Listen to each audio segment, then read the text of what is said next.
Toko koi te pō, te kitea. Tērā te toko kātū, te toko te atua ki te pō. Haere te pō, nau mai te ao. Ko ia ka mairana ke he hine naro ka werohia. He nā kau ka hua takina. He manawa i māpuna. Nō reira tai ahaha. Tai ahaha. Kai nā wiri kākā, kai nā wiri kōkō. Koutou i māpere mai runa i nā haupū ani o nā pō tiki ara ka mamao. Tau mai ai ki te here na waka, e here nei a tātou i tēnei ahi, tēnei te mihi ake. Kia tātou ko whakawhāiti mai i runa i te kaupapa. Kua tō nei a tātou. Kua tō nei a tātou ki roto i te whare e tāwharau nei a tātou i tēnei ahi. Nō reira haere mai me te āhuatana o tātou tini mate.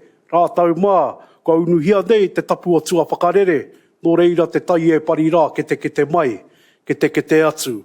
Tau ārai o te pō, ko rātau ko te tira mātai pō kia rātau. Tītoko ko te ao mārama, ko tātau ko te tira mātai ao, e noho puni nei i roto i te whare e tāwharau nei a tātau, tēnā tātau katoa. Kai nā rārani kōrero, kai te rārani kōrero, koutou e noho mai nā i te pae. Ka whakarewa ake i te kaupapa. I tō mai a koutou i tēnei ahi, tēnei te mihi ake. Ka mihi anō hoki kia koe kai te kura nui, kai te tamāhine o tamarau waiari. E ke ai te kōrero hekiri kawa ki te rā kau, hekiri kawa ki te riri. Ko koe rā tēnei ka noho. Hei tai tuara, mō hoa e noho nei. I te rārani kōrero, tēnei te mihi ake. Ka whakairi ake i nā kōrero i kone e kare mā. Tēnei te mihi ake kia tātou katoa. Tēnā koutou, kia ora tātou katoa. Taku piki ko tuku e, rere tātahi ana e, hoki mai anō ki te awhi ahau, taku tau piki ko tuku e. Kia ora. Nau mai haere mai, inga reo, ina mana, inga waka, tēnā koutou, tēnā koutou, tēnā koutou katoa. In 1979, the television preacher and the university administrator Jerry Falwell famously remarked, "I want you to have all the academic freedom you want, so long as you wind up saying that the Bible's account of creation is true and all others are not." Now, I haven't tried my hand at TV evangelism yet, but as a university administrator, I couldn't disagree more with Reverend Falwell. However, my primary disagreement is not about the role of creation. If there's one critical lesson I've learned in my time as a university leader, it's that how we have conversations is as important, if not more important, than what they're actually about. And ultimately where we land, whether that's in agreement or in disagreement. At its core, academic freedom is not about prescribing conclusions and using the guise of freedom to justify them. It's about a process. It's about a process that has rigorous scrutiny, open dialogue, intellectual curiosity that leads to informed conclusions. This is a process that allows us to learn, allows us to grow, to challenge both ourselves and the world around us. For many, I think 1979, certainly including my children, might seem like ancient history. But I would argue that the challenge to academic freedom and the ways that we can engage productively in complex issues are now even more pressing today. And across many exhibits, I submit to you that just 2 weeks ago today, Donald Trump secured the presidency of the United States of America and arguably the leadership of the free world. And regardless of what you think about Mr. Trump, I think one thing is clear. His campaign, in an unprecedented way, was defined by polarisation and identity-based politics. Even his supporters acknowledged this mode, with T-shirts that proudly and loudly proclaim, "I love Donald Trump because he pisses off the people who I can't stand." It will not be a surprise to many that I don't count myself among the T-shirt wearers or one of his admirers, but I do recognise the unsettling implications that his rise represents. It reflects a world that is increasingly defined by division entrenched in echo chambers and fueled by the weaponisation of misinformation from right across the political spectrum. And unfortunately, this is not just an American phenomenon. Here in Aotearoa, we are starting to see similar patterns emerging. Social media ecosystems driven by algorithms that value engagement over truth, and the fostering of self-reinforcing bubbles where misinformation thrives. What was once confined to the fringes is now seeping into the mainstream discourse, threatening not just political dialogue, but the integrity of some of our most fundamental institutions, our healthcare system, our governance and the way we govern, and most relevant for us, our education system, including, of course, universities. And my argument today is that as a university, as this university, and as universities in general, we cannot afford to fall victim to these derisive modes of discourse. Our role as critic and conscience-driven institutions is just too important. As we witness the erosion of the fourth estate, universities remain one of the few bastions left of reasoned, evidence-based discussion. So my call today is that we hold firmly on to all our timu, the mooring posts that we anchor our waka to in turbulent times, especially the post that is academic freedom. Today's panel discussion is about ensuring that our academic freedom, timu, continues to be strongly embedded within solid ground in our university community.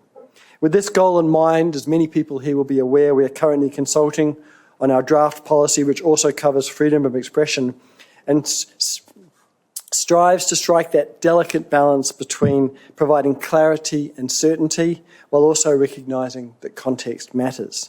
It also aims to safeguard scholarly dialogue grounded in evidence and driven by a genuine desire to enhance understanding.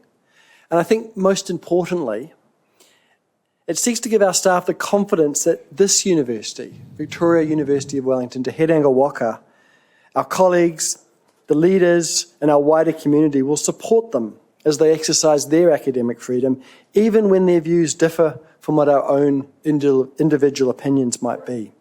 So my hope today is that we can model the very principles that we're seeking to uphold by bringing the right people into the room, by listening to a range of different perspectives, by reflecting thoughtfully on what we hear, and through that process, be prepared, at least in principle, to change our minds. So it's not the most recent, but it's the first president of the US, George Washington, who once warned that if the freedom of speech is taken away, then the dumb and silent may be led like sheep to the slaughter. Academic freedom is not just a right, it's a responsibility. It's our shared commitment to ensure that reason, evidence and dialogue remain the foundations of our pursuit of knowledge. So let us approach today's discussion with that spirit, working together to define and protect academic freedom for the benefit of all. Te herenga waka, he herenga tangata, he herenga kaupapa, tēnā koutou, tēnā koutou, tēnā koutou katoa.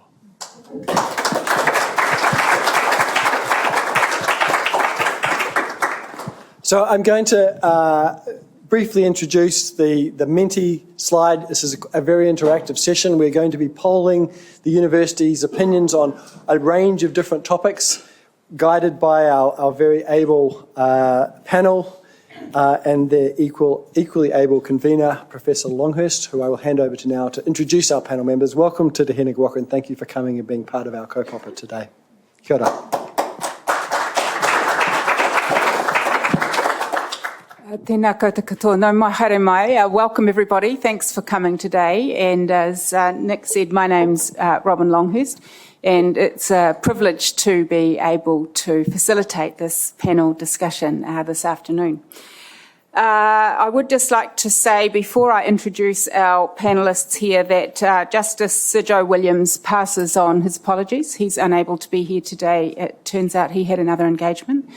However, we still have three wonderful panel members, and we're very appreciative that you are here with us today. So, as Nick said, we are running this session in a fairly sort of interactive way. We will be engaging with the Menti polls. There are 4 of them that we will likely get through if discussion allows. There's also, we have some questions from audience members. So, as I say, it's very interactive. I won't be asking our panel members to weigh in on each one of the Menti polls, but I will be leaving it to them to speak where they feel it's appropriate for them to add their expertise. So, without further ado from me, I'm going to start at this end and introduce you to our speakers one by one. You have had their bios, but I would just like to reiterate for you, because we're in esteemed company. We have Dame Juliet Gerard at the front here, who's a professor at the University of Auckland, and she's a biochemist whose work spans many years. It's both applied, of course, and fundamental work. Juliet held the position of the Prime Minister's Chief Science Advisor from 2018 to 2024, and I think you probably already all know that about Juliet. What you might not know is she first moved to New Zealand in 1993 from the UK after completing a PhD at Oxford University and began work as a research scientist at Crop and Food Research. So Juliet has spent 6 years as chair of the Marsden Fund Council, and as of course you'll know, distributes, it's the biggest fund for blue sky research. So, Juliet, I'm just going to pause there before I introduce our next two panellists and ask you, if I can, what made you say yes to the invitation today? We were talking about this earlier. I was tricked into it. but I think it's an incredibly important topic, so I'm really glad to be here. Thanks, Juliet. So in the middle, I don't know if it's the rose between the two thorns or the thorn.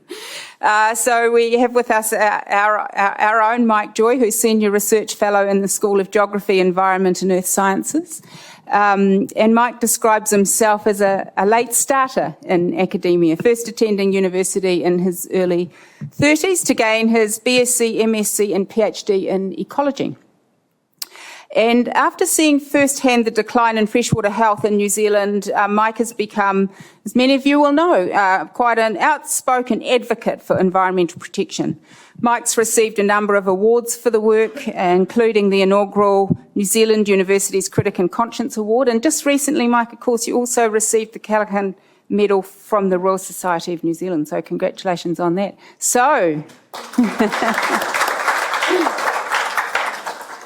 we managed to talk you into it. Yeah, I was a bit iffy about it, but I decided to, a couple of times I wanted to pull out, but I'm here because I've got a few things I want to get across. So. Good, we like that, and we're looking forward to it. Thank you. And further us down the line is Professor Tracy McIntosh. Tracy from Ngāti Tūhoe, Professor of Indigenous Studies at Te Wānanga o Waipapa at the University of Auckland. And she's the Chief Science Advisor for the Ministry of Social Development.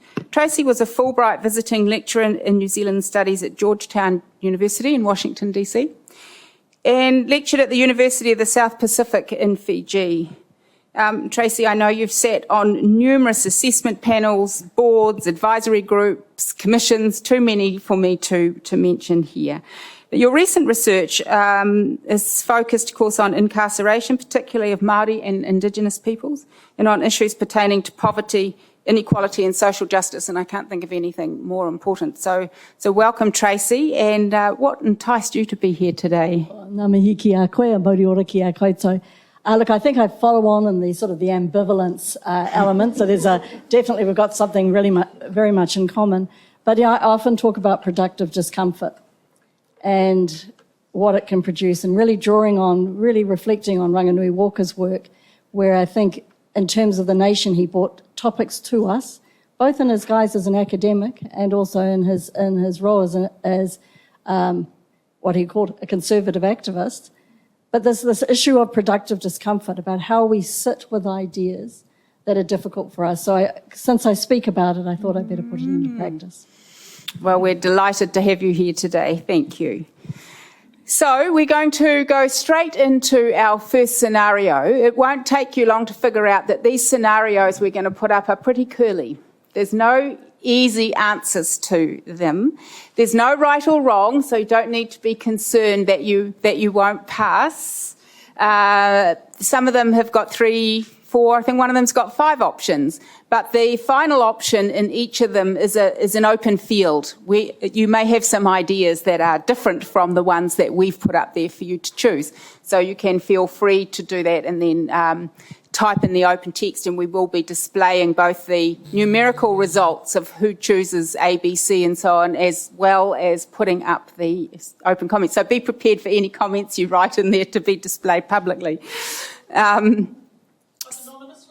But anonymously. Yeah, good checking, Bryony. Thank you. So the first thing you need to do, and most of you will be pretty familiar with this now, is to scan that QR code so that we can get you entered into Mentipoll.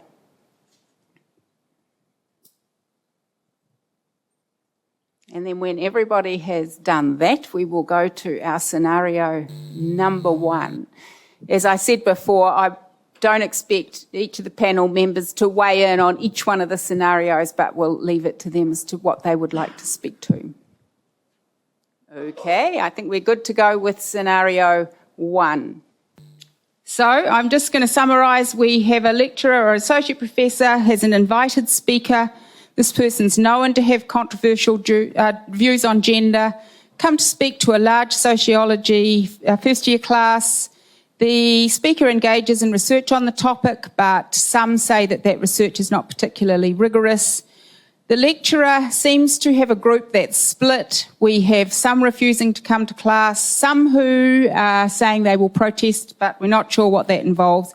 The remaining third are very keen, want to hear what the speaker has to say. There will be a question in the final test on gender identity. So, you can see the options up there. Okay, huge number there.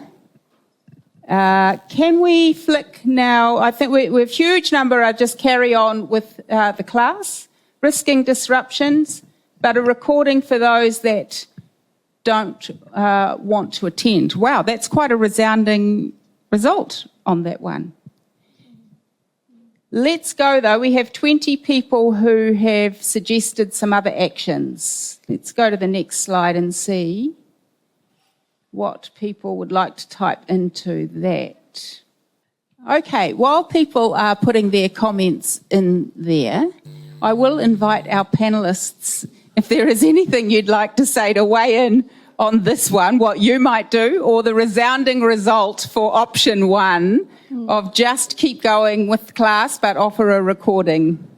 Look, I'm willing to start in on this one. And one of the things I'd like us all to think about when we look at these different scenarios is actually what the puku tells you. You know, what the emotional response is, because I think that we're thinking of ourselves in this sort of reasoned, considered way.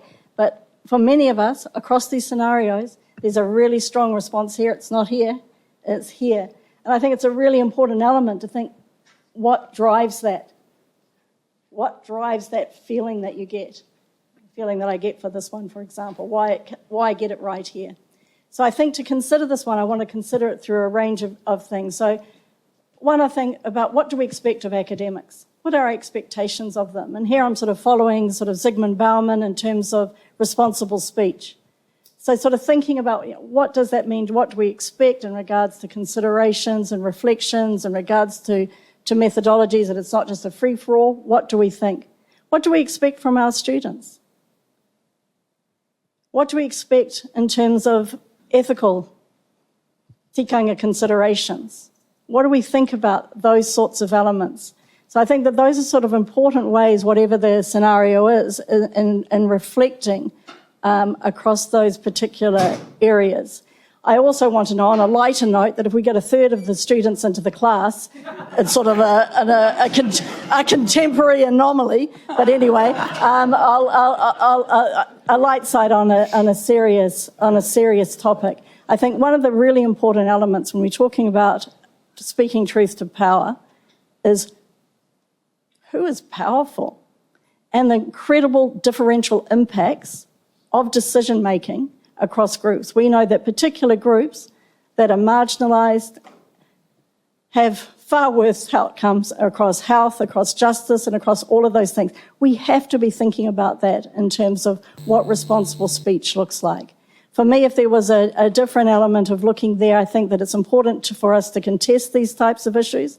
I'm not sure in this case bringing a speaker in is the best way that we truly do that. I don't know if it's a good faith possibility. I think bringing the work of that person in and looking at their work, discussing it, having workshops around that work, and later on perhaps thinking about what the invitation might look like in a collective sense.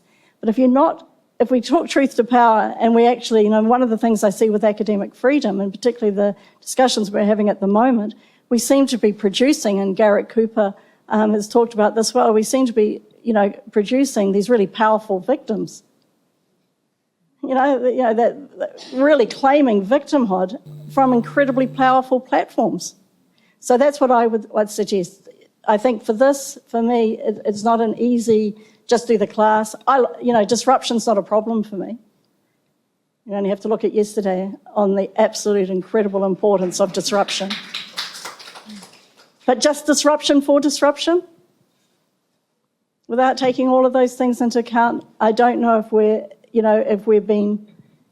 working in good faith. And so I think that for me is how I'd respond to this one. Kia ora, Tracy. Appreciate that. It's really interesting, useful comments. Just any other panel member? Yeah, Juliet. first of all, I'm really interested in the extent to which people were influenced by the tally. It would be great if we could do it blind. I don't know if we can or we can't, because it became very apparent that one was popular. I found this scenario really difficult to grapple with, and I wound back to what's the principle here? What are we trying to do? And I'm guessing that whoever's inviting this speaker is trying to create a teaching moment about dealing with contentious and difficult ideas. And you want to do that without forcing them on people or penalising them in an examination process. So I think where I landed was to try and create an alternative pathway that still met the same goal. So could you put in an opt-out clause that you didn't have to listen, but if you didn't listen, for your assessment, you had to present to the class an eloquent argument on why you didn't engage, so that we could use it as a way of bringing everyone around a central idea of this is difficult and why is it difficult, and bringing out different perspectives. Thank you. I think that's a really interesting idea. Okay. Can we hide the numbers and just do a big reveal at the end, Amanda? Yeah, thanks, Bryony.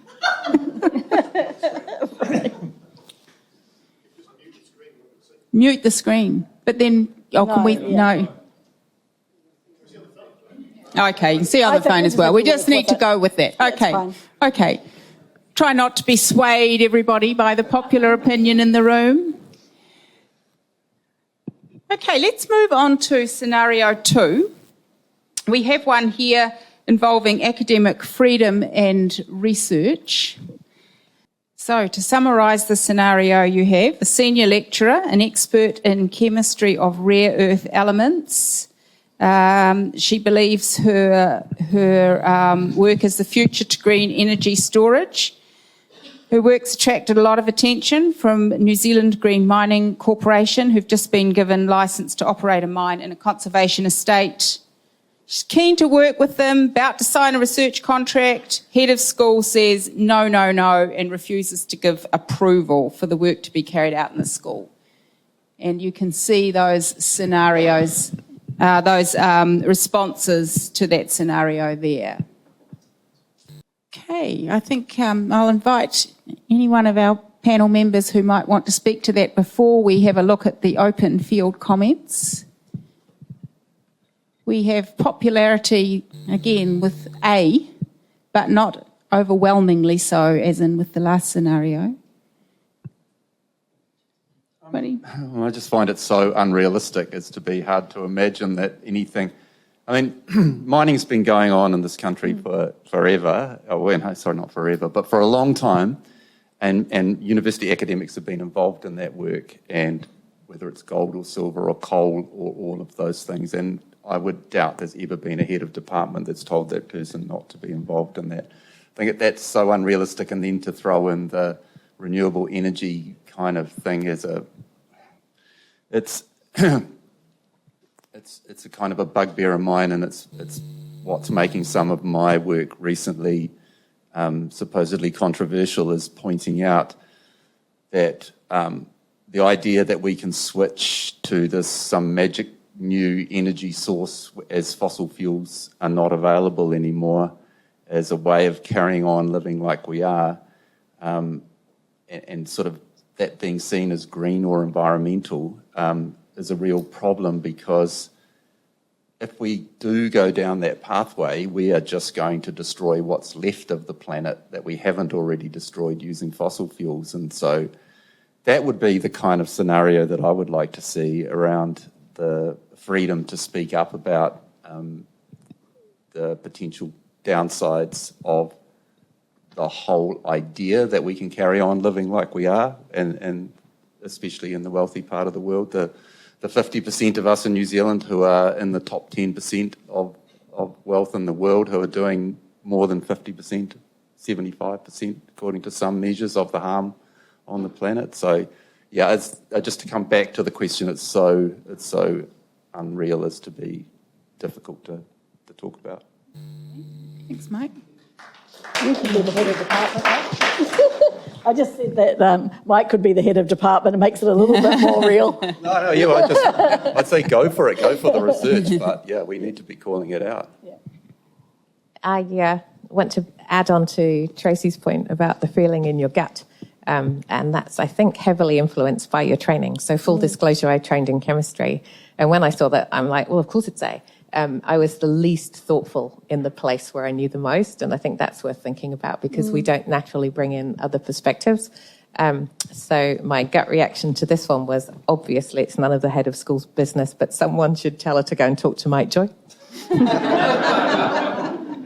But the point that you make, Julia, is an important one. The things that are closest to us are the things that we often have the least, we consider the least. So it is an important element in regards to our responsible use around academic freedom.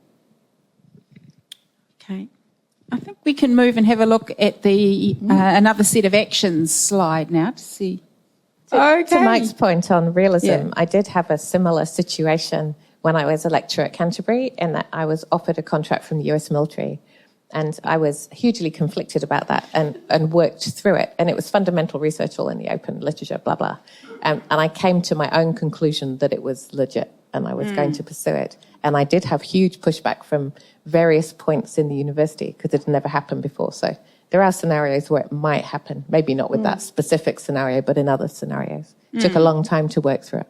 You know, I had the opposite, I guess, in that working in an agricultural university that is funded by, most of the research is funded by the industry, that you know, speaking up against that became very, very uncomfortable very, very quickly. But, Yeah.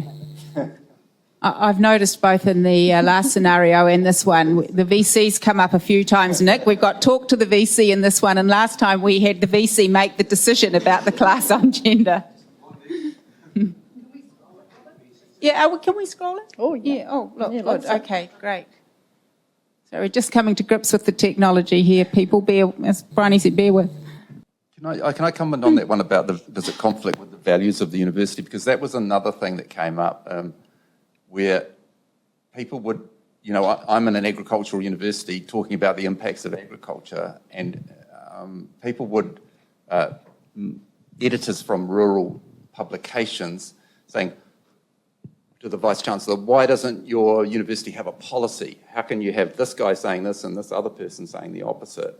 As if we would have a corporate view, you know, which is the opposite to what we want, isn't it? We want to be open to have all views available. That's a good point. And in fact, Richard, I'm wondering about, this might be a good time for you to ask your question. I've got your question if you need it. But it was about ensuring politically diverse views at a university, which is exactly what Mike's really talking about. Okay. Have you found your question? I have found good. it. Okay. Before I knew what was going to be said or how this session was going to be structured, we were invited to ask questions. So this is one that was chosen. I'm not getting special treatment here. So my question is in two parts. So it's how can university leaders ensure that politically diverse views, for example, support for or against Israel's conduct in Gaza, heterodox views on the principles of the treaty or on affirmative action, or some now apparently controversial but otherwise orthodox views on the existence of biological sex, are genuinely able to be expressed on campus along with meaningful debates taking place among people who disagree. And the second part is, and where is the line to be drawn between speakers perhaps of a more scholarly nature like Kathleen Stock and more polemic ones like Kelly, Jean Minshall, Percy Parker? Thank you.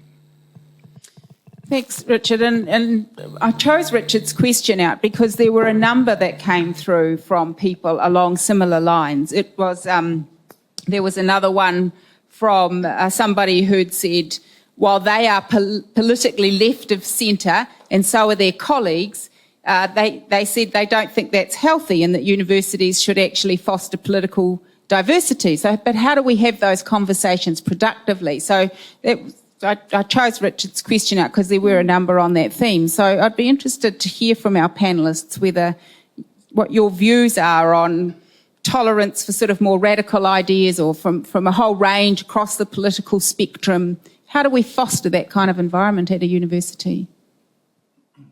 I just wanted to comment on the last question about, scholarship versus, just from my experience of being, of initially with John Key saying, well, that's just Mike Joy's opinion. No, it's not an opinion. I mean, that's a great way for politicians to put it down. It's a conclusion after gathering together all of this evidence that went before. This is my conclusion. And that is so different from an opinion which is based on some ideology that you have. And I think that's a good distinction to split between, scholarship and random opinion. I think in regards to that political diverse elements, we all of us here can think of people who hold different political views than ourselves, that we've worked with, that they've been colleagues with, that we've done things with, that we've argued with, and we've debated. So we seem to be able to do it at that level. I guess what you're talking about is how do you do it as a much broader community and at a collective level. And, I still go back to those, about what it means. The privilege and responsibilities of having an education, of actually, sitting in a room with overeducated people, which we all are at the moment doing, just what it means, what are the responsibilities and our accountabilities to be in that. So if I think about, those, and I think it comes back to, Mike, there is a real difference in regards to having huge respect for someone's scholarship or the way they present arguments or they debate arguments, with other areas that I'm going to be not just have a productive discomfort from that I think are likely just to cause division and conflict. So I think there is something about the maturity of us as academics and the maturity of the institution to have quite a high risk appetite in these areas. So it's not a closing down, it's an opening up. But, ethical concerns must always be in play. And that's why I think that if we don't consider power and we don't reflect on power, then the idea that you get political, it's like we can get diversity, ethnic diversity, very easy in a university, really hard for us to get equity. And I think that's the same thing there. The idea that everyone sits in the same similar powerful position to be able to speak their truth, I think we have to be very, cognizant of what that may do. But I think we can do it at a small scale. We seem to struggle a bit more as we scale up. Yeah, I think it's really risky to other people who aren't educated. I mean, I think that's a large part what's happening in America. And so I would rather call your opinion an opinion, but challenge you on the evidence that informs your opinion. So you would have an evidence-informed opinion, someone else might have a quick reckon. And so I think we need to create spaces where we interrogate the evidence behind opinions and also be really clear on the difference between the evidence and the values. So it's a hard thing to do, but I think we have to find ways to do it. And I'm interested, I read a few of these policies preparing for this, and there's a lot of really good stuff written to scaffold good judgment, but less about who makes the judgment And I do worry, lots of these things are saying, ask the Vice-Chancellor. I mean, that's fine if the Vice-Chancellor's engaging in these debates, but let's suppose Nick takes a turn for the worst and becomes very authoritarian. You've just vested everything in one person. I think that's risky. So it's almost like we need an ombudsman type figure who can say, yeah, actually, Mike, you can slag off the Vice-Chancellor. Don't leave it to the Vice-Chancellor to defend your right to criticise. Lots of them do, and fantastic, and I'm sure Nick will, but just in case I get caught for some defame clause in your policy. But I think we could scaffold people's judgment and think really hard about who it is that makes these decisions that isn't in a position of authority, maybe. Thank you. I think we will move to scenario 3 because it segues quite nicely into how we make decisions about what's going on within our institutions. So scenario 3, again, I will just give you an opportunity to read that. It's sort of an interesting one for me. I've gone to protests since I was a child. You know, my parents have taken me to protests since I was a child. I've been involved in protests. So as some people in the room know, I don't like putting people in harm's way. So I'm actually quite conflicted on this one, even though that I agree in the principle of it going ahead, with a real need for a lot of discourse, a lot of engagement prior to it, a lot of talk, a lot of action. You know, if we think again about yesterday, to be able to disperse like that and to do no damage and just be there for the kaupapa, just how significant, how important that is. But I don't like putting people in harm's way. I'm quite happy to go to those things myself, and I wouldn't. So there's a real personal element. I think we do need to bring those elements in as well. That's my first thoughts, even though I would agree with largely with what's been said. In this particular geopolitical environment, I would be concerned for my students. And I'd also be concerned that they could, if not be harmed, be involved in the harms of others and what that may do to the kaupapa. I just wanted to offer not an alternative, but maybe, and that is, and I don't know how much it costs, but de-escalation training. That I've been in those situations where people are in your face, and having those skills can maybe save on a fair bit of security cost, and it's something that maybe the university could be involved in. I think it's about teaching. I mean, we're a university. We need to empower the students to do that safely. So protest is going to be increasingly important at universities, I'm guessing, and we need them to be student-led, and we need to empower the students to do it safely. And yesterday is just such a fantastic example of doing it safely. And I was on Courtney Place. I arrived in the evening and I'm like, where's the mess? It was astonishing. Teaching the students how to protest safely, I think, would be a fantastic goal for the university. Yeah, maybe not effigies. I don't know where they fit in. Thank you. Really helpful responses. And I'll just give you a moment there to digest those ones that are coming up on screen. Someone says 50k of extra security, really? But I think it's quite believable, actually. Yeah. Who paid for Hikoi's security? I mean, the police came in too. That's interesting. That's the state, that Crown's contribution. I mean, could students run their own security?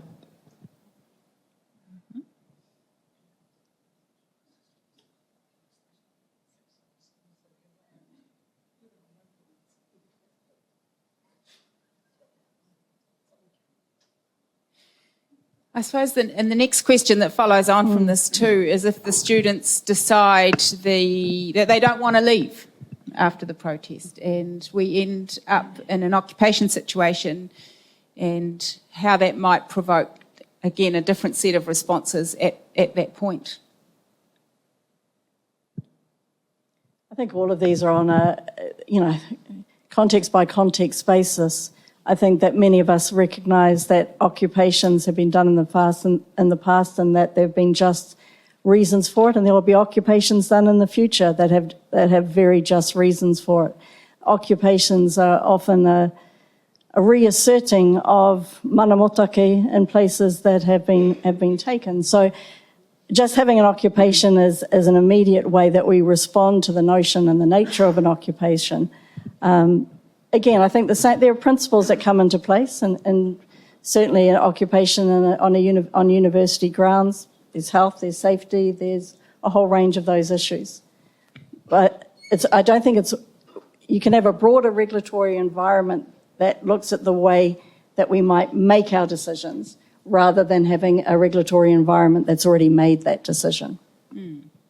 This feels like it might be an appropriate moment to move to a question by Professor Joanna Kidman. And Joanna has asked me to read out the question for her, given that we've just been talking a little bit about the hikoi yesterday and about the way in which that was a very peaceful protest. What tiriti or waitangi obligations and responsibilities should university leaders consider when protecting academic freedom, particularly of Māori students and academics? I'm happy to go with this one first. I thought you might, Tracy. Thank you so much. I think particularly an Article 2 response is really significant here in regards to what mana motake, what rangatiratanga might look like in these sorts of spaces. One of the things around the partnership, it means that you can't always hold all of the power all of the time. So we have to, so you have to be able to see it and you have to be able to do it. These are around really high trust types of relationships at a time when trust has been eroded. So I think that, again, we're institutions of higher learning. And so I think that would be just my first response. I'm sure others have got other responses, but that first one is really recognising at the university levels, particularly responsibilities under Article 2. I wanted to ask Tracy, I guess, how it works in a marae, because all these documents kind of track back to Oxford or Cambridge in 1500 and something. But what would the concept, is there a concept that's absolutely. equivalent? Moana Jackson spoke about this, but many, many people have spoken about that. One of the things, and I'm not equating the marae with a university, but I think that we can mutually learn from each other. So certainly in regards to, on the marae, particularly on the atia as opposed to being in the whare tipuna, you've got this sorts of, particularly on the atia, when you can have direct, the speech could be seen as unrestricted, but it's not unrestricted in regards to a recognition that there will be no consequences. There will be consequences. And the most important element of this is to uphold relationships so people can speak. There is freedom. There is very much freedom of speech, and so there's not just the right of the speech, but actually, and this speaks much more to the academic freedom on the practice of that right, what the practice of that right looks like. And so in one of the main elements is that, one, there's a recognition there's consequences for speech, and that relationships are seen as the most important element to maintain. And I guess another one is just on the whole, when you have to be, obviously you have to be a good speaker, you have to be a very good listener. And so that there's sort of the ability to whakamana tangata, to uplift people and to recognise, and it might come back to your question as well, one of those spaces where you can have very, very different views. And many of us would have seen that in marae settings. Very different views, high emotional heated settings, and you come into the house and relationships can still stay intact where there has been a recognition that knowledge and expertise has been shared and relationships have been kept intact. Sometimes those relationships get a bit shaky, there are consequences, but I do think it's a really good, going back to your question, Juliet, we do that. We do that on a on a daily, really. And it's not that, we say you've got to be accountable in this environment. God, you've got to be far more accountable in that other environment. And in terms of peer review, far harsher. Far harsher. So, Tracy, just a quick follow-up from me. How do we get better at doing that as a university? Get better at the relationships? One of the things, and I was going to talk about it later, is about what it means when who you are and what you are speaks. And so some of us are often seen, just because of who we are, as an unreliable informant. That we can't have the sort of reason, consideration that others can, because we're so caught up in our emotional, cultural responses to things. So I think that, to get to the point, it's the same thing that we do everywhere. I was told very recently by a very highly educated senior academic in a really quite complex, difficult area, that we were talking around Mātauranga Māori, as it so happened, and she said, "It's not my fault I don't know this, I didn't learn it at school." And I thought it was an interesting response, given that what her area of expertise was. I'm pretty sure she didn't learn that at school either. So, that's a commitment to learn. It's a commitment to sit with people. It's a commitment to understand others. And we do that on a small one, and we do it on a broader element. But it's the way we do everything else. If we think about our own disciplinary training, it wasn't that we took it because it was simple and there were no complex ideas or contested ideas that we had to play around with. That was why we were impassioned by what our disciplinary areas were. That can transfer. Okay, thank you. I think we will move now to our fourth scenario.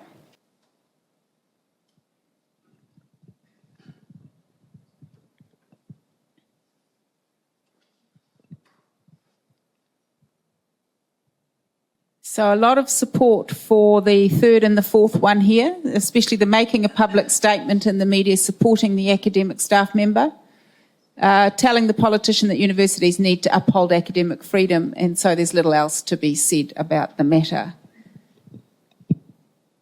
So we're all aware of the Susie Wiles case, University of Auckland. This has certainly been a topic of conversation amongst colleagues. Mike, I'm going to invite you. Yeah, well, because I have some real experience, I had some input into this scenario. So just a little bit of background.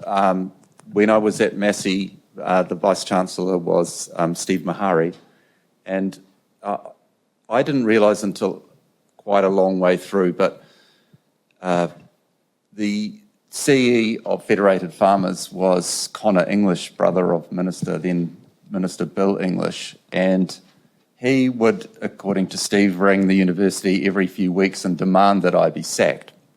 But then one day came this letter from a lawyer's letter from Federated Farmers saying, this guy he's made all these statements and they're not true, and we're going to sue you for defamation.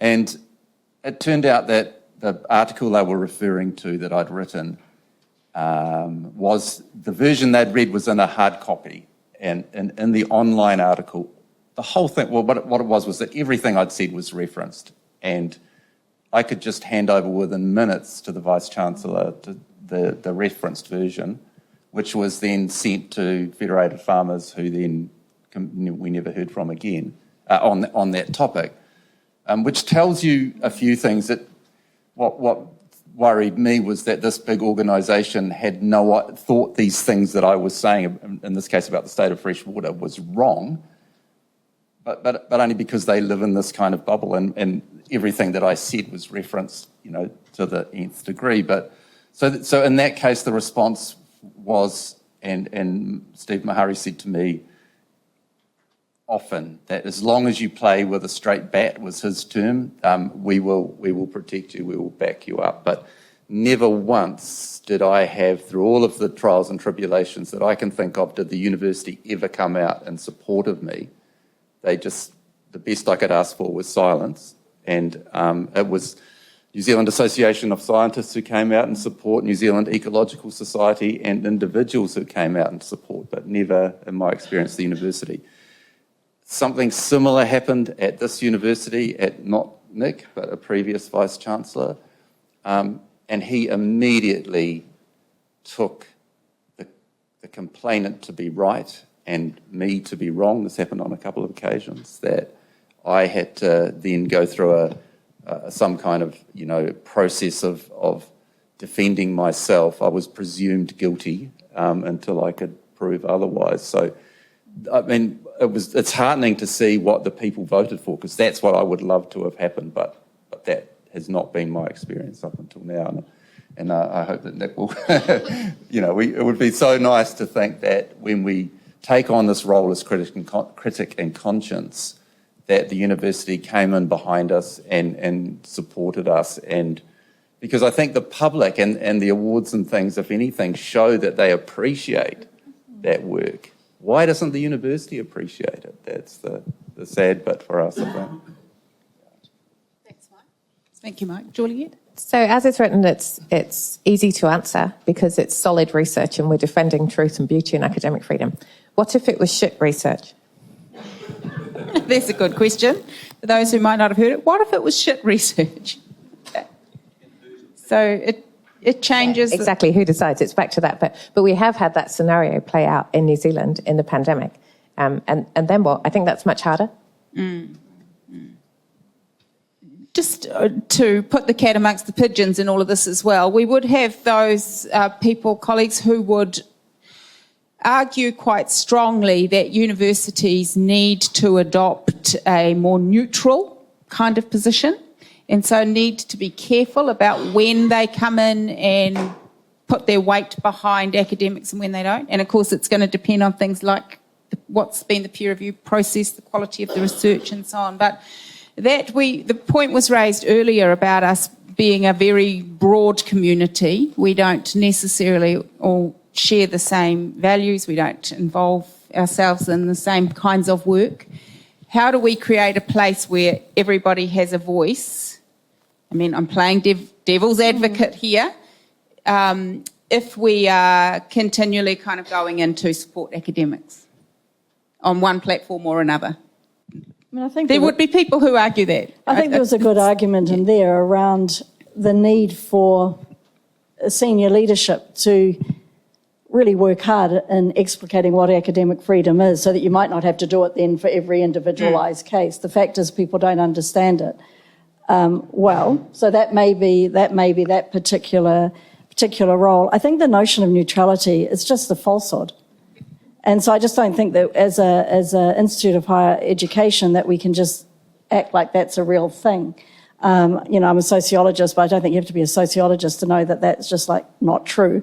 And so, but saying that we're not neutral doesn't mean that we are politically centred in one space either.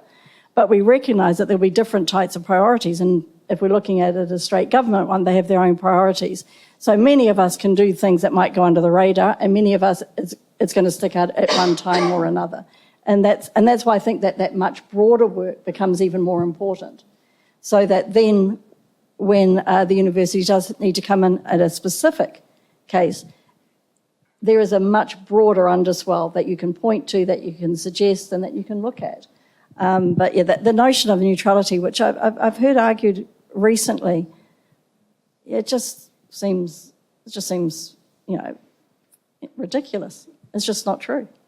So, it'd be impossible for us to be in the positions that we have to set that we're just, that it would expect that we're sort of these neutral canons, that knowledge comes in, that we don't really analyse it or think about it, we're just going to impart it. And students are just going to be accepting of it, and the broader public on which we serve. So I don't think there's a real issue around. I mean, I expect politicians to be political. I got no role with it. And I expect, really good faith, considered reflection based on evidence, finding and the quality of the argument to be something that we do and that we would expect our senior leadership to do. Thanks, Tracy. I think that's a really interesting point to make, to question, throw up in the air that notion of neutrality, and instead for institutions potentially, universities potentially, to be thinking about perhaps power relations and all the unevenness that are involved in those power relationships. Because it's not necessarily going to be the same decision made for a very senior professor as it is for an early career academic, person, for example, and so on. So I think that's an excellent point to make. Other comments from the panel on that scenario 4? Okay, I think, Rebecca, I'm looking in your direction now and wondering if you've got your question at the ready. I think Rebecca's got a good one as we start moving into the latter part of our session. Kia ora everyone. My name's Rebecca. I suppose I'd like the panel to potentially address the elephant in the room, which is the proposed changes to the Education and Training Act that seem to suggest that academic freedom will be compromised by the threat of government funding being withdrawn. I suppose my concern here, and I can hear it from the panel as well, is that our current government is really unable to clearly draw a line between academic freedom and our role as critic and conscience of society and free speech absolutism. And please correct me if I'm wrong, but I don't see any great hurry from DPMC to find a new chief science advisor. So I wondered if you could talk to that, please. I'm just wondering, could everybody hear the question from Rebecca? I know the microphone, it's not your fault, Rebecca, the microphone's not very loud. So the question was about potential amendments to the Education and Training Act and this idea that all universities may need a statement or policy, whether those are the same or whether those are different, on academic freedom. And if they don't, government may withdraw funding. We don't know yet in what direction this will go. But in many areas, there's not high trust in the current coalition government and the direction of travel. So that was the question, Rebecca's question. It was about that intersecting between academic freedom and our role as critic and conscience of society. And okay, panellists. I mean, I think it's time for universities to stand up and stand firm. And a lot of the conversations about policies on academic freedom and freedom of speech are framed within the law. But I think I'd rather turn it round. I think I'd rather hone in on the tradition of universities, on the fact that academic freedom is our lifeblood, that we have to defend it, and the law needs to follow that. Because you get dopey laws, right? And I hope lots of the stuff in the draft policy keeps saying if lawful, if lawful. But if there's a really stupid law, I hope that we would break it. And that the university would stand firm on that. So, I mean, I'm talking about something extreme like women can't give lectures or something. I mean, there would be times when we would break the law. So I think we need to be leading these discussions, not following, and be brave. And yes, maybe there'll be financial consequences, but what are people saying? Don't obey first. I mean, let's stand firm, let's push for what we think is right and really fight for that. And it's something where universities collectively have a role, I think, and senior leaders.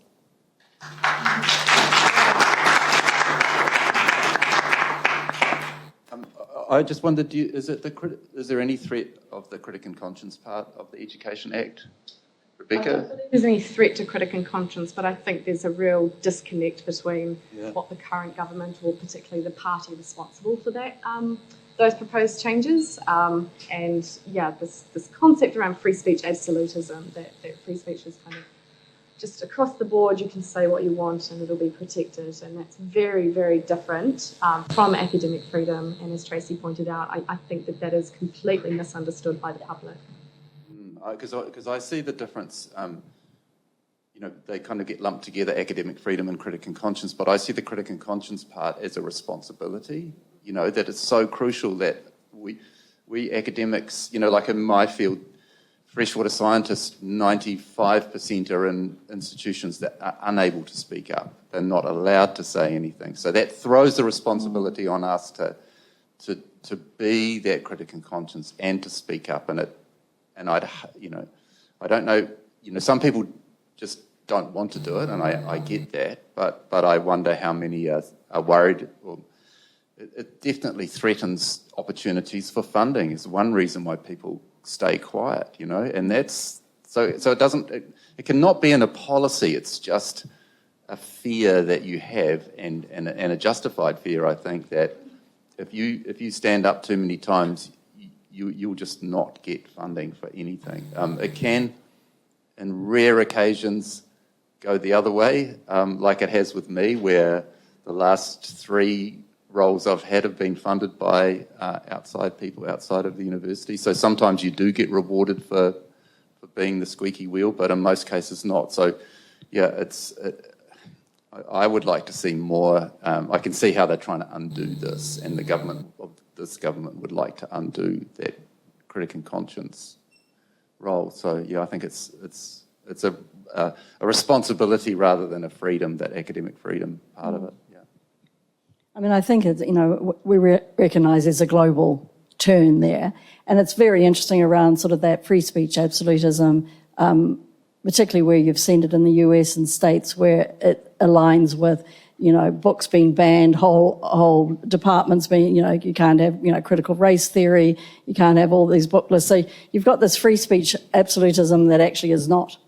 And so it changes very much in regards to it. So having that really high government interventionist element is a real shift in our particular types of traditions and the way that we do things. We have to hold dear to it. I don't think we should just be reactive, because we risk then being reactionary. And so I think that there's got to be something much more responsive in this place. But, there's much that we have to do to bring people along with us, for people to see that it is a worthwhile element in keeping. I think that it's one of the very annoying things about the real world notions, what it's like to live in the real world as if we don't, or the ivory tower one, I wish. Around both of those things, around just how we create a much stronger narrative that is inclusive of those that can benefit, shift, change, be transformed. I always say that research should be transformative in intent. I don't usually say it should be, I actually mean positively transformative in intent. But I recognise it just needs to be transformative in intent. So there's a huge amount of work for us to do in that area. And I think it is around that accountability element, the critic and conscience. That for me is the lifeblood of the university. Thank you, and thanks for your question, Rebecca. It's a very good one, and it does feel a bit like it's a watch this space here right now. There was another question that was submitted from somebody, which I think is a really good one, and we do still sort of have 5-10 minutes left. So this question is, what is the role of general or professional staff in the exercise of academic freedom? And I think that's a good one, because increasingly we don't have a division anymore, but if we ever did, between professional and academic staff. People span across roles. So I think it's really useful to be thinking about academic freedom in relation to professional staff as well. So I'm wondering if any of our panellists have any thoughts on that question. We certainly can't run a university without them. So it does show the significance of professional staff. But I don't know if we do enough work. I recognise that there are a lot of places where those roles have that they encompass both elements of it. But I think that, when we speak truth to power, we act sometimes as if the university's not powerful. And we have to think about how the power works within the university and where status and hierarchy sits. So I think there's quite a lot of work to be done there to ensure that all elements, professional staff, academic staff, do feel that they're having the same conversation. I was surprised when I read the draft. I found it quite jarring that there was a special category academic staff. I could see why, but it felt quite old-fashioned to me. So I'd go back to the point I made earlier about interrogating people's evidence, and I wouldn't have thought it mattered what the job description said. We do have 5 minutes left, so I'm going to take that as a real opportunity because there may be somebody in the audience, there may be more than one somebody in the audience who has a pressing, burning question that they would like to take advantage of having our panellists here with us. So I'm talking so that you have an opportunity just to think about that question right now, to make it short and clear and right back. Kia ora, everybody. My question's really, especially Juliet's been saying, so I'm John Hayward, I'm a statistician, so it's actually about statistics, but a lot of people want evidence-based decisions, and Juliet's mentioned that a couple of times, and yet you get things published in journals all the time that use statistics, but they misuse statistics for sure, and you get a small p-value, something's highly significant, but the methodology was totally inappropriate for that context. And so people can be blinded by science to some extent. And so Juliet's idea that we need to interrogate the evidence is great, but the journals don't even do that properly. So realistically, how much weight do you give to expert views which are actually ill-formed?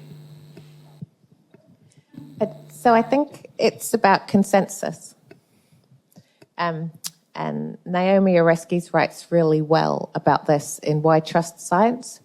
So, yes, rogue studies, somebody's reckons dressed up with some dodgy P factors, we should query. But when there's a really clear consensus, then a pattern begins to emerge. And she argues very eloquently that we've missed something as a scientific community not to emphasize that. But something like the IPCC has done it well, right? They've said, okay, there's thousands of scientists that agree, and then these three blokes in the corner that don't. And so I think we need to be more honest. Like, this is some preliminary data we need to check. Or, actually, this study's been replicated 50 times and we're pretty confident. And lots of the incentives for scientists are against doing that. We're encouraged to oversell. And I think we need to stop doing that because it undermines trust in the whole community. So if we really make a point of checking how much consensus there is around a conclusion, I think that's one safeguard against what you're saying. Or we could just put the statisticians in charge of deciding. Yeah, bring it. I just wanted to say that part of my critic and conscience work has been calling out ministries, government departments misusing statistics, and some shocking examples from Stats New Zealand of just breaking, Stats 101 rules and publishing the data. So, yeah, it's a good point. I'm going to be brave and go back into that previous question about professional stuff, but I want to open it up a little bit more and say there's at least three groups of people within the university. There are many others, but if I talk about academic staff, I talk about students, and I talk about people who are professional employees of the university. I think the answer that we got before didn't pay enough attention to the existence of a distinction between freedom of speech and academic freedom. And I'd like to give the panel a chance to come back to that and ask themselves, what's the meaningful difference between those things? If we simply say everybody has academic freedom, I don't think that values the importance of what I believe academic freedom, critic and conscience of society really means, and the obligations and responsibilities that fall on academics in the university. So I'd like to hear a bit more. Thank you. So just by way of a little bit of context, the university, as I think you might know, we've been working on a policy led by Professor Margaret Hyland, and we have been going around the traps thinking about whether we need separate policies for academic freedom as opposed to freedom of expression. The first one capturing, I guess, a lot of what happens in the academic orbit, but the other one about the freedom to express a view, to protest and so on. And in the end, we've got those at the moment captured in one policy, but I think this is where your question is sort of sitting in relation to academic and general staff, Stephen. I don't think I'm going to give a really good one. I think my sort of view on looking at it from the Auckland experience is that a separation is useful, just because it's so easy to conflate, and we've got freedom of expression, freedom of speech. is one that we have within or outside of the university. I have that as an individual, we have that right under the particular restrictions that might be in place, legal restrictions. Whereas I think, so I always think you need a preamble that has all of that element in. But for me, the academic freedom element, sort of an interesting one. I mean, if it was called academic responsibility, academic accountability, academic something else that didn't have freedom in it, it might be a lot more useful for us because of the way that the freedom seems a free for all, and we know that there is no place that is totally free. But I don't think I'm really answering your question, but for me that is one of a foundational point that we should, and I understand, Margaret, because it's been such a difficult one. You're putting them in, putting them out, we've done the same sorts of things. It is really tricky.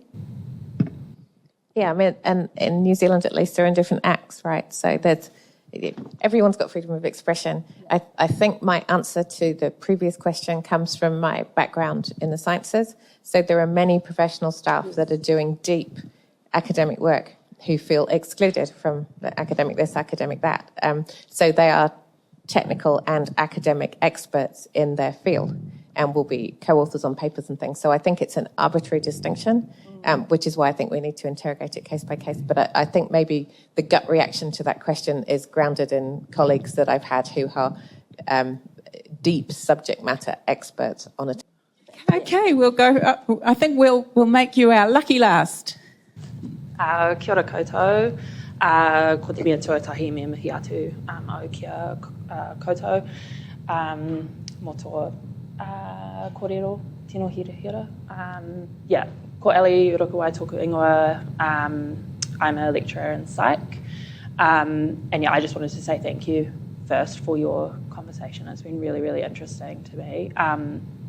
I think my question comes from, we've talked a lot about academic freedom in terms of us as academics, but I have this real concern for our students. I think academic freedom is super important, but how do we go about protecting our students, particularly those who are minorities, from hate speech disguised as academic freedom? Because personally, I've experienced being in a lecture and sitting there and going, cool, okay, my position is irrelevant, or that was just really racist or sexist. And as an academic now, that's something, a Māori academic, that's something I'm really, really concerned about in my courses, even if it's from other students to our minority students. So I was just wondering if you have any whakaaro about that. Sorry, that's a really mean question. No, not sorry. Great question. Thank you so much. I mean, the systemic violence and the systemic injustice that is still so deeply embedded within the universities is, it's a point that I made right in that very first scenario, that the idea that, we have to look at the way that power is and recognise that the differential impact of harm around expression or around the academic freedom is so notable, and for many goes back generations. And that element about what it means to sit in a class, and I think that Miranda Fricker's work is useful in regarding particularly the epistemic injustice element for testimonial injustice and hermeneutic injustice around how many students, from a whole range of things, from gender, sexual orientation, ethnicity, status, socioeconomic, have to sit into class and what they actually have to be subject to in a neutral, rational, evidence-led way. So, it's all a part of how do we become, I guess, Nick, coming back to your first words about what type of maturity do we need as a community of scholars to be able to have these. It does seem at the moment it's very difficult to have that particular discussion. Okay, we are out of time. The hour and a half has passed very quickly, and it really was a privilege to be able to facilitate the discussion today. So Bryony is going to offer you a more formal vote of thanks and a wrap up, but informally from me, thank you so much, everybody.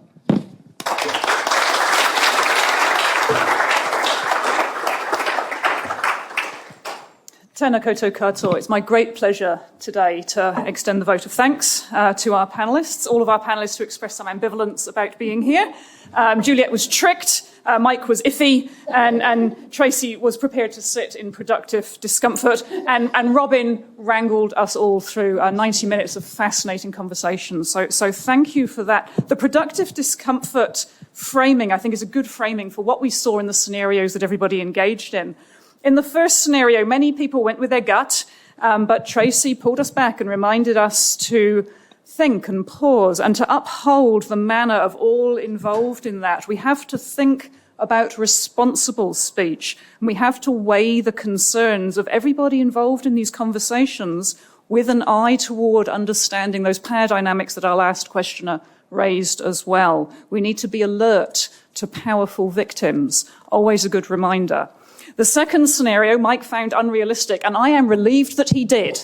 The idea that a head of school could say, no, we're not going to put that forward. I am relieved that you found that unrealistic. Mike, thank you. I feel reassured somewhat. And Juliet also reminded us during that one that when we go with our gut, we can be least thoughtful about what we know best. And that's a great reminder for us. This is something that we feel incredibly passionate about, and we tend to dive on in. We're informed, intelligent people. Pause, people. Slow thinking is good thinking sometimes. The third scenario about hosting a protest, that drew us all to consider the context of these questions. And with regard to our policy, you'll note as you read through that policy, and I hope you are, and I hope you're going to make submissions to it, you will see that there's an awful lot of it depends sort of thinking, because context is incredibly important here. In terms of policing a protest, $50,000 worth of extra security isn't actually that much extra security. And I heard our CFO mutter under her breath, there goes the budget. But Tracy reminded us there to consider our responsibilities under Article 2 of Titiriti. These decisions that we make, they have to be made with respect and in the context of high trust relationships in an environment where trust is being eroded. But an event like this, where we fill a lecture theatre with people who are themselves filled with what Nick referred to as intellectual curiosity and a desire to enhance understanding, it's events like this that help us shore up respect, that help us shore up trust. And our panel has helped us engage in these conversations in an incredibly thoughtful and passionate way. Thank you very much. Ngā mihi nui, rangatira mā.